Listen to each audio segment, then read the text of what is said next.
जय श्री राधे कृष्णा राधे राधे। आज की कथा में आप सभी भक्तों का हार्दिक स्वागत है। भगवान श्री हरि विष्णु और भगवान महादेव की कृपा से आपकी समस्त मनोकामनाएं पूर्ण हो। दोस्तों, आज हम लोग श्रवण करेंगे पौष मास की कथा का 13वां अध्याय। और आज के अध्याय के श्रवण से पहले हमेशा की तरह हम लोग रसपान करेंगे भगवान श्री कृष्ण और उनके एक सच्चे भक्त की बहुत ही प्यारी कथा का। कहा जाता है कि संसार में जिस किसी का भी भगवान श्री कृष्ण पर सच्चा विश्वास होता है और वह पूरी श्रद्धा के साथ उनकी भक्ति करते हैं, भगवान उनका भरोसा कभी नहीं तोड़ते। फिर चाहे वो कोई मनुष्य हो, पशु हो या फिर कोई पक्षी ही क्यों ना हो। आज इस कथा का मैं आपको रसपान कराने जा रही हूँ, वह भगवान श्री कृष्ण और एक छोटी सी गौरैया की है। दोस्तों, ये कथा उस समय की है जब कुरुक्षेत्र के मैदान में महाभारत का युद्ध प्रारंभ होने वाला था। कुरुक्षेत्र के युद्ध क्षेत्र को विशाल सेनाओं के आवागमन की सुविधा के लिए तैयार किया जा रहा था। उन्होंने हाथियों का इस्तेमाल पेड़ों को उखाड़ने और जमीन को साफ करने के लिए किया। ऐसे ही एक पेड़ पर एक गौरैया अपने 4 बच्चों के साथ रहती थी। जब उस पेड़ को उखाड़ा जा रहा था तो उसका घोंसला जमीन पर गिर गया, लेकिन चमत्कारी रूप से उसकी संतानें अनहोनी से बच गई। लेकिन उसके बच्चे अभी बहुत छोटे थे, उड़ने में असमर्थ थे। कमजोर और भयभीत गौरैया मदद के लिए इधर उधर देखती रही। तभी उसने कृष्ण को अर्जुन के साथ वहां आते देखा। वे युद्ध के मैदान की जांच करने और युद्ध की शुरुआत से पहले जीतने की रणनीति तैयार करने के लिए वहां गए थे। उसने कृष्ण के रथ तक पहुंचने के लिए अपने छोटे पंख फड़फड़ाए और किसी प्रकार भगवान श्री कृष्ण के पास पहुंची और बोली, हे कृष्ण, कृपया मेरे बच्चों को बचाएं, क्योंकि लड़ाई शुरू होने पर कल उन्हें कुचल दिया जाएगा।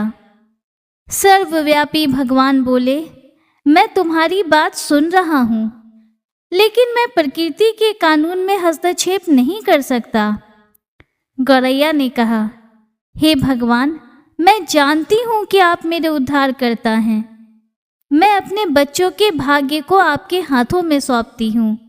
अब यह आपके ऊपर है कि आप उन्हें मारते हैं या फिर उन्हें बचाते हैं। काल चक्र पर किसी का बस नहीं है।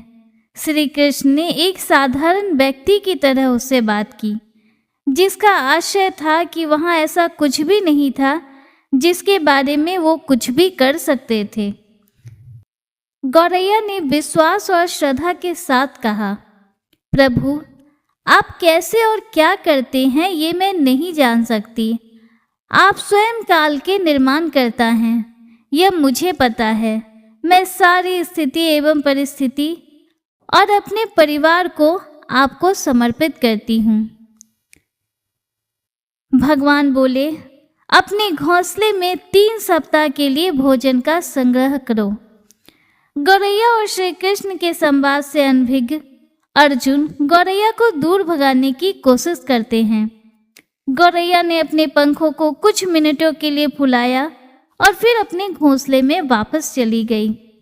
2 दिन बाद शंख के उद्घोष से युद्ध शुरू होने की घोषणा की गई। युद्ध के शुरुआत में ही भगवान श्री कृष्ण ने अर्जुन से कहा कि अपने धनुष और बाण मुझे दो। अर्जुन चौंक गए, क्योंकि कृष्ण ने युद्ध में कोई भी हथियार नहीं उठाने की शपथ ली थी। इसके अतिरिक्त अर्जुन का मन ही मन मानना था कि वह ही सबसे बड़े धनुर्धर हैं। उन्होंने भगवान श्री कृष्ण से कहा, मुझे आज्ञा दे भगवान। अर्जुन ने दृढ़ विश्वास के साथ कहा, मेरे तीरों के लिए कुछ भी अभेद्य नहीं है। परंतु चुपचाप अर्जुन से धनुष लेकर भगवान श्री कृष्ण ने एक हाथी को निशाना बनाया, लेकिन हाथी को मार के नीचे गिराने के बजाय तीर हाथी के गले की घंटी में जा टकराया और एक चिंगारी सी उड़ गई। अर्जुन ये देखकर अपनी हंसी नहीं रोक पाए कि कृष्ण एक आसान सा निशाना भी चूक गए। उन्होंने कहा, भगवान, क्या मैं प्रयास करूं? उन्होंने स्वयं को प्रस्तुत किया, लेकिन उनकी प्रतिक्रिया को नजरअंदाज करते हुए कृष्ण ने उन्हें धनुष वापस दिया और कहा कि किसी और कार्रवाई की आवश्यकता नहीं है। लेकिन केशव, आपने हाथी को क्यों तीर मारा? अर्जुन ने पूछा। इस पर भगवान श्री कृष्ण ने कहा, क्योंकि इस हाथी ने उस गौरैया के आश्रय उसके घोंसले को, जो कि एक पेड़ पर था, उसको गिरा दिया था। अर्जुन ने पूछा, कौन सी गौरैया? इसके अतिरिक्त हाथी तो अभी भी स्वस्थ और जीवित है, केवल घंटी ही तो टूटकर गिरी है। अर्जुन के सवालों को खारिज करते हुए श्री कृष्ण ने शंख फूंकने का निर्देश दिया। युद्ध शुरू हुआ। अगले 18 दिनों में कई जानें चली गईं। अंत में पांडवों की जीत हुई। एक बार फिर कृष्ण अर्जुन को अपने साथ सुदूर क्षेत्र में भ्रमण करने के लिए ले गए। कई शव अभी भी वहां हैं जो उनके अंतिम संस्कार का इंतजार कर रहे थे। जंग का मैदान गंभीर अंगों और सिर, बेजान सीढ़ियों और हाथियों से अटा पड़ा था। भगवान कृष्ण एक निश्चित स्थान पर रुके और एक घंटी, जो कि हाथी पर बांधी जाती है, उसे देखकर विचार करने लगे। फिर उन्होंने अर्जुन से कहा, अर्जुन, क्या आप मेरे लिए यह घंटी उठाएंगे और इसे एक तरफ रख देंगे? निर्देश बिल्कुल सरल था, परंतु अर्जुन के समझ में नहीं आया। आखिरकार विशाल मैदान में, जहां बहुत सी अन्य चीजों को साफ करने की जरूरत थी, कृष्ण उसे धातु के एक टुकड़े को रास्ते से हटाने के लिए क्यों कह रहे हैं? उसने प्रश्नवाचक दृष्टि से कृष्ण की ओर देखा। हाँ, यह घंटी, कृष्ण ने फिर से दोहराया। यह वही घंटी है जो हाथी की गर्दन पर पड़ी थी, जिस पर मैंने तीर मारा था। अर्जुन बिना किसी और सवाल के भारी घंटी उठाने के लिए नीचे झुके। जैसे ही उन्होंने उसे उठाया, उनकी हमेशा के लिए जैसे दुनिया बदल गई। 1, 2, 3, 4 और 5 4 युवा पक्षियों और उसके बाद एक गौरैया उस घंटी के नीचे से निकले। बाहर निकल के माँ और छोटे पक्षी कृष्ण के इर्द गिर्द मंडराने लगे एवं बड़े आनंद से उनकी परिक्रमा करने लगे। 18 दिन पहले काटी गई एक घंटी ने गौरैया के पूरे परिवार की रक्षा की थी। अर्जुन ने कहा, मुझे क्षमा करें हे कृष्ण, आपको मानव शरीर में देखकर और सामान्य मनुष्यों की तरह व्यवहार करते हुए मैं भूल गया था कि आप वास्तव में कौन हैं। दोस्तों, ऐसे ही हैं हमारे श्री कृष्ण, जो इस दुनिया में छोटे से छोटे प्राणियों का भी उद्धार करते हैं। प्रेम से बोलिए भगवान श्री कृष्ण की जय, राधा रानी सरकार की जय। दोस्तों, आइए पौष मास की कथा में आज के अध्याय का शुभारंभ करते हैं। दोस्तों, पौष मास की कथा में पिछले अध्याय में आपने श्रवण किया था कि किस प्रकार भगवान श्री हरि की आज्ञा से राधा और गोप गोपियों का नंद गोकुल में गमन हुआ था। आज की कथा में आप रसपान करेंगे श्री कृष्ण जन्म वृतांत। आइए कथा का शुभारंभ करते हैं। नारद जी ने पूछा, हे महाभाग, श्री कृष्ण का जन्म वृतांत महान पुण्यप्रद और उत्तम है। वह जन्म, मृत्यु और जरा का नाश करने वाला है। अतः आप इस प्रसंग को कुछ विस्तार के साथ बतलाइए। वसुदेव किसके पुत्र थे और देवकी किसकी कन्या थी? देवकी और वसुदेव पूर्व जन्म में कौन थे? उनके विवाह का वृतांत भी बताइए। अत्यंत क्रूर स्वभाव वाले कंस ने देवकी के 6 पुत्रों का वध क्यों किया तथा श्री हरि का जन्म किस दिन हुआ? यह सब मैं आपके मुख से सुनना चाहता हूँ। आप कृपा पूर्वक कहिए। श्री नारायण ने कहा, महर्षि कश्यप ही वसुदेव हुए थे और देव माता अदिति देवकी के रूप में अवतीर्ण हुई थी। पूर्व जन्म के पुण्य के फलस्वरूप ही उन्होंने श्री हरि को पुत्र रूप से प्राप्त किया था। देव मीढ़ द्वारा मारिसा के गर्भ से महान पुरुष वसुदेव का जन्म हुआ। उनके जन्म काल में अत्यंत हर्ष से भरे हुए देव समुदाय ने आनक और दुदुम्बी नामक बाजे बजाए थे। इसलिए श्री हरि के जनक वसुदेव को प्राचीन संत महात्मा आनक दुदुम्बी भी कहते हैं। यदुकुल में आहु के पुत्र श्रीमान देवक हुए थे, जो ज्ञान के समुद्र कहे जाते हैं। उन्हीं की पुत्री देवकी थी। यदुकुल के आचार्य गर्ग ने वसुदेव के साथ देवकी का विधि पूर्वक विवाह संबंध कराया था। देवक ने विवाह के लिए बहुत सामान एकत्र किए थे। उन्होंने उत्तम लग्न में अपनी पुत्री देवकी को वसुदेव के हाथ में समर्पण किया। नारद देवक ने दहेज में सहस्त्रों घोड़े, सहस्त्रों स्वर्ण पात्र, वस्त्र आभूषणों से विभूषित सैकड़ों सुंदरी दासियां, नाना प्रकार के द्रव्य, भांति भांति के रत्न, उत्तम मणि, हीरे तथा रत्नमय पात्र दिए थे। देवक की कन्या श्रेष्ठ रत्नमय आभूषणों से विभूषित सैकड़ों चंद्रमाओं के समान कांतिमती, त्रिभुवन मोहिनी, धान्य धान तथा श्रेष्ठ युवती थी। रूप और गुण की निधि थी। उसके मुख पर मंद मुस्कान की छटा छाई रहती थी। उसे रथ पर बिठाकर वसुदेव जब प्रस्थान करने लगे, तब बहन के विवाह में हर्ष से भरा हुआ कंस भी उनके साथ चला। वह तत्काल देवकी के रथ के निकट आ गया। इसी समय कंस को संबोधित करते हुए आकाशवाणी हुई, राजेंद्र, क्यों हर्ष से फूल उठे हो? यह सच्ची बात सुनो। देवकी का 8वां गर्भ तुम्हारी मृत्यु का कारण होगा। यह सुनकर महाबली कंस ने हाथ में तलवार ले ली। दैवी वाणी पर विश्वास करके भयभीत और कुपित हो वह महापापी नरेश देवकी का वध करने के लिए उद्धत हो गया।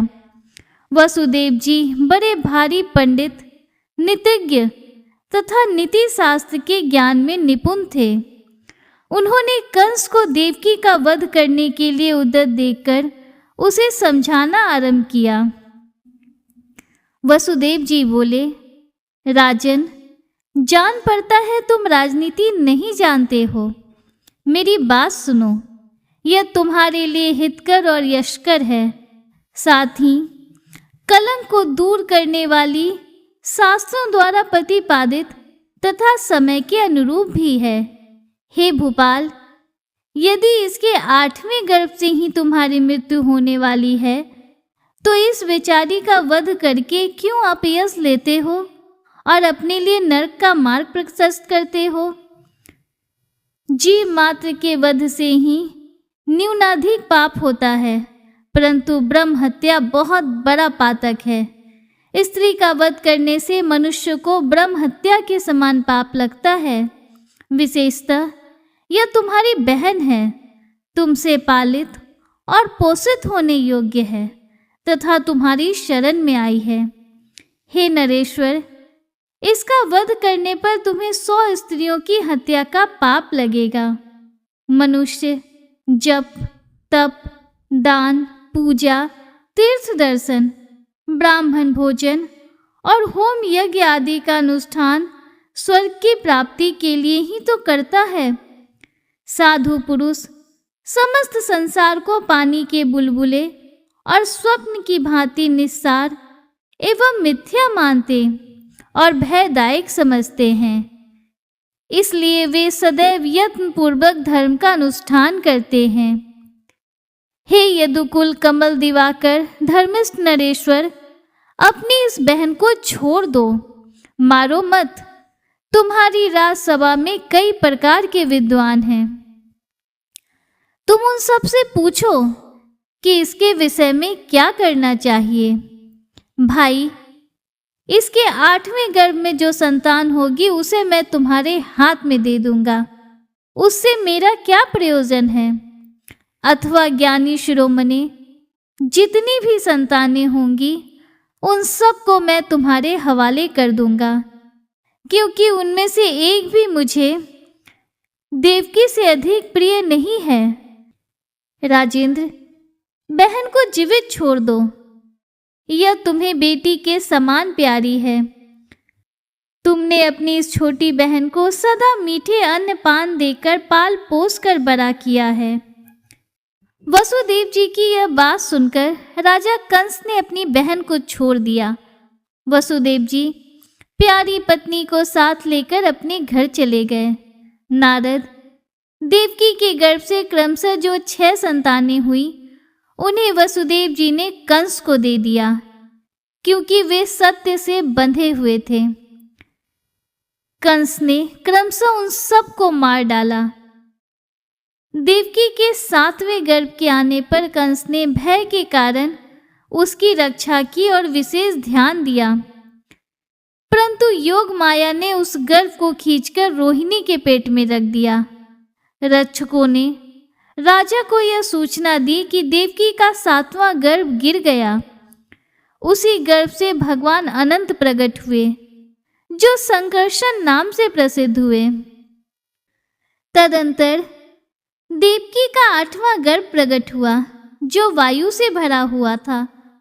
9वां महीना व्यतीत होने के पश्चात 10वां महीना उपस्थित होने पर सर्वदर्शी भगवान ने उस गर्भ पर दृष्टिपात किया।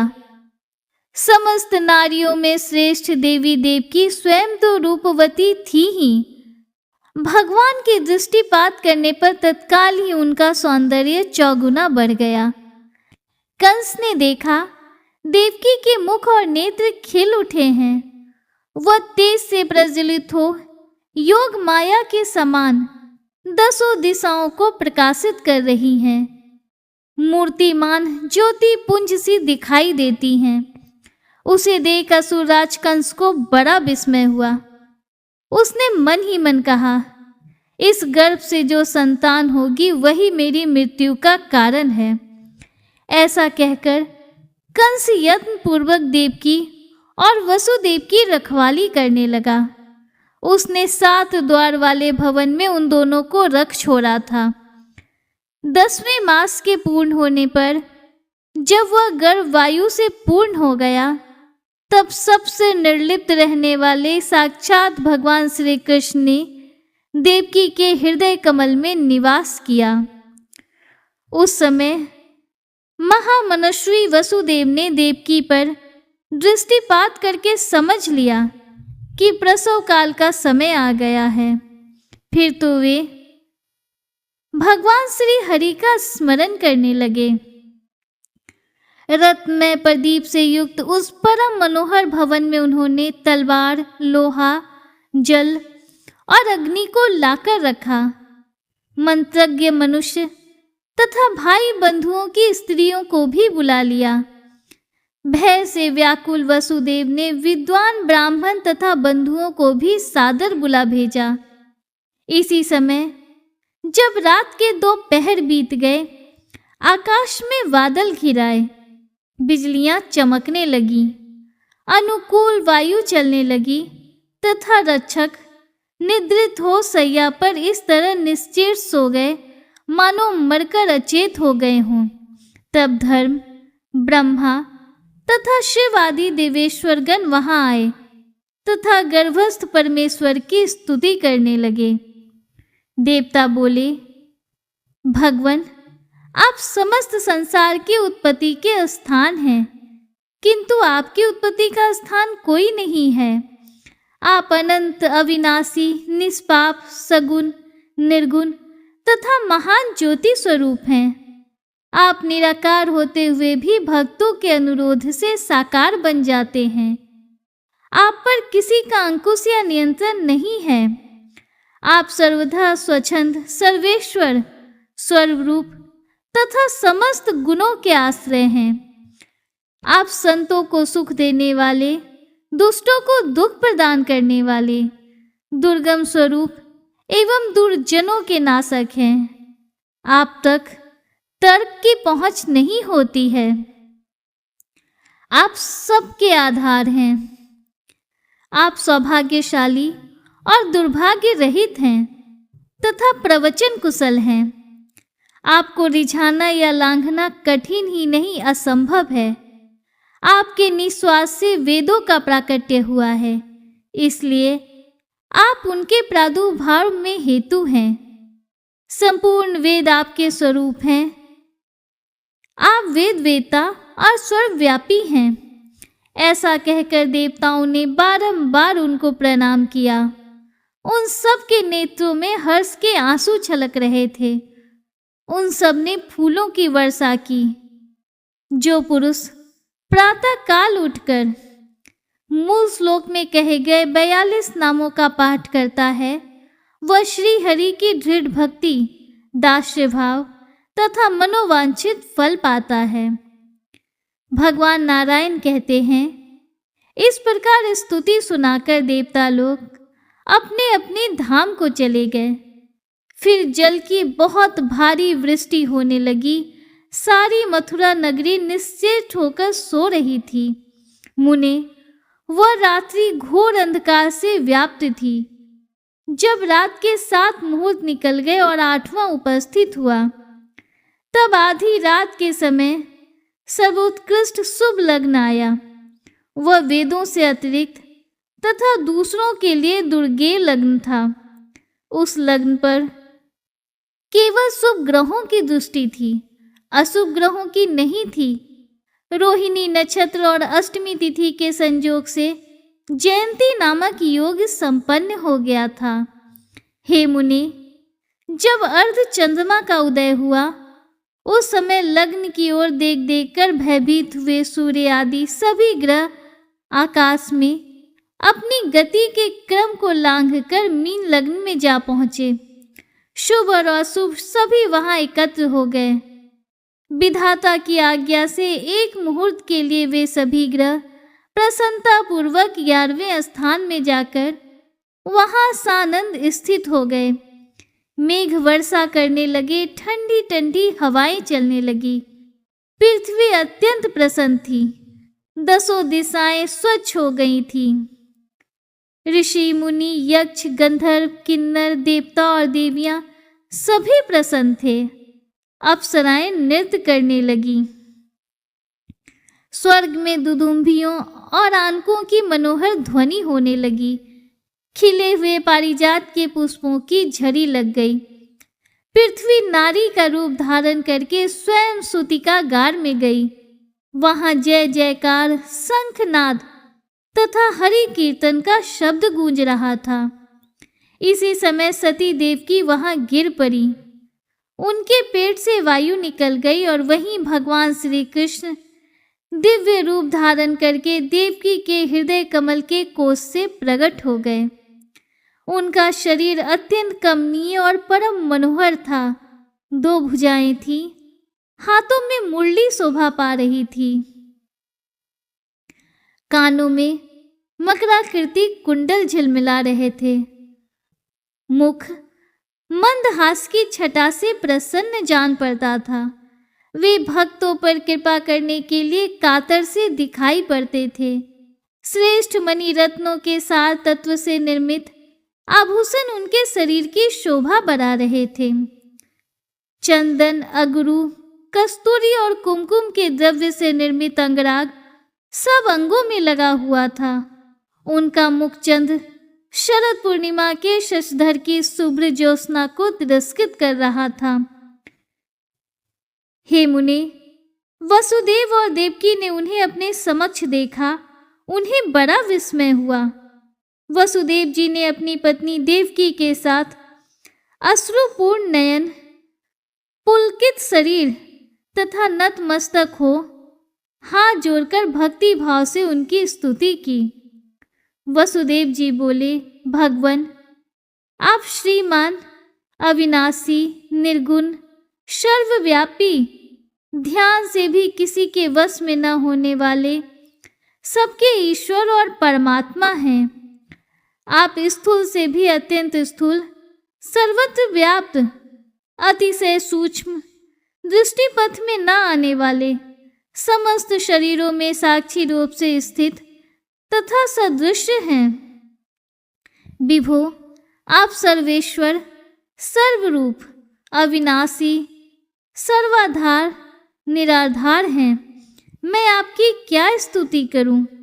सरस्वती देवी में भी वह शक्ति नहीं कि आपकी स्तुति कर सके।